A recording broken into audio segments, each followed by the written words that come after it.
Hello! Dr. Greger's How Not to Age is the most impressive book on aging well, or even reverse multiple aspects of aging, which sounds great to me. So today I'm trying out 3 meals from his cookbook to see if I like them and to see how many of Dr. Greger's anti-aging 8 I ticked off. I'm hoping all. By the way, I'm Hazel and I share beautiful food for a more beautiful you. The easiest place to start, of course, is with some tea. I've got hibiscus as it helps with multiple aging pathways. Let's get started.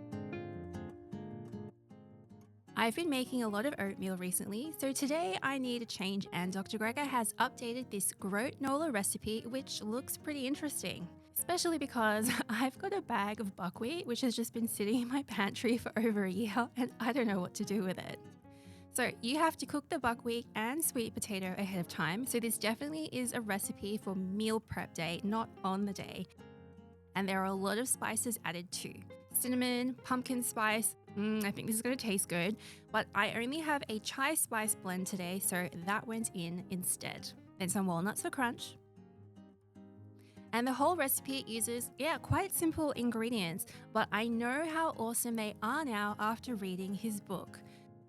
Sweet potatoes beta-carotene is the best nutrient for longevity, while walnuts happen to be the best nut for longevity. So I'm pretty impressed.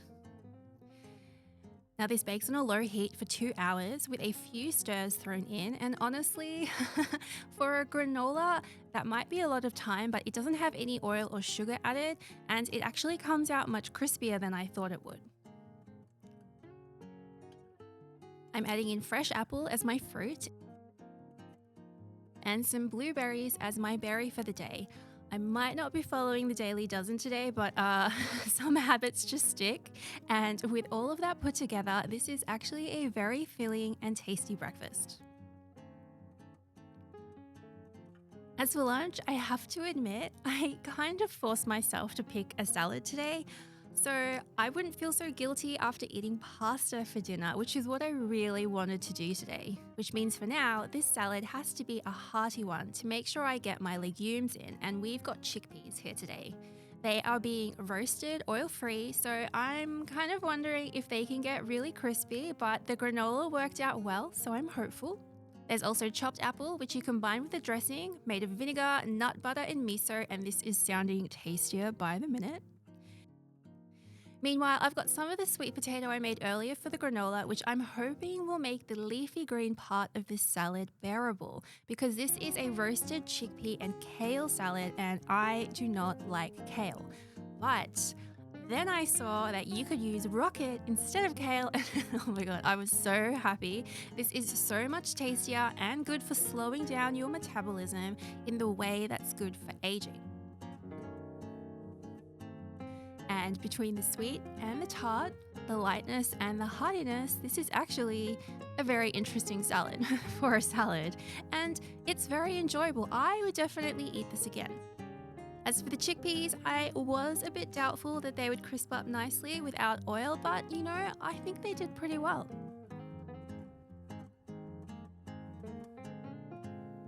As for snack time, I'm skipping that because I'm trying to reduce the amount of times I'm eating throughout the day. I mean, I guess it's technically not fasting or anything, but I'm just trying to be mindful of constantly grazing in order to help my metabolism as well and keep my aging low. Which brings us to dinner. This is what I have been looking forward to all day. I have always enjoyed eating his version of bolognese from How Not to Die, but this version focuses on mushrooms for the meatiness as opposed to lentils. I think that's great too. It means another vegetable gets ticked off. And there's actually a few veggies in here, but mushrooms seem to be the star thanks to, and I hope I'm saying this right, ergothioneine, which is thought of as a longevity vitamin, but mushrooms are also rich in spermidine, which is also great for longevity. So I didn't know mushrooms were so awesome. The sauce is pretty simple with miso, nutritional yeast, and basil to add flavor. I noticed that he has a lot of fennel seeds in lots of his recipes, and fennel seeds aren't to my taste, so I am skipping them.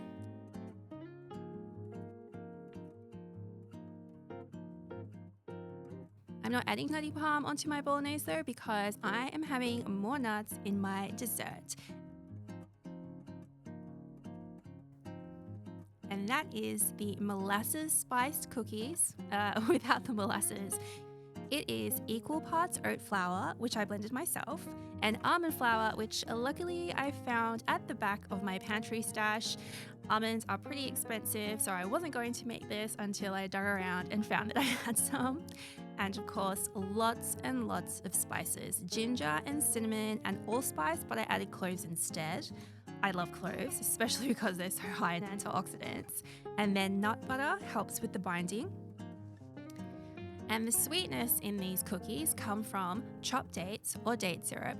And I'm using golden syrup instead of molasses because I'm in Australia and molasses aren't really a thing that you can get here. And it's so much cheaper. Once the liquid ingredients are combined together, this whole recipe, it does bind pretty well. And then they bake quickly as well to golden brown in about 12 minutes. And honestly, these are so delicious. When I first tried these out of the oven, I literally did a little dance. And my body only does a little dance with food when it is both, one, very nutritious and two, very tasty. In terms of Dr. Greger's list, I've ticked off today nuts from the cookies, greens from the salad, berries at breakfast. I'm glad I remembered them. The next one basically just means you eat plant-based, and then fiber in the oats and chickpeas for prebiotics. Chickpeas as the plant-based protein to help with graceful aging, and that helps with protein restriction. Now, it does sound kind of weird in this culture of ours where it's always about more and more protein, but protein restriction is really about bringing down our protein to the level that we need and not overdoing it. And then as for the last two, I don't think I tick them off.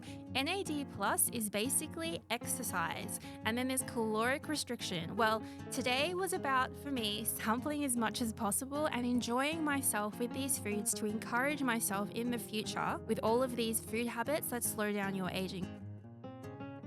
That said, this is only Dr. Greger's Anti-Aging 8. If you've read the book, you will find that he has 11 anti-aging pathways.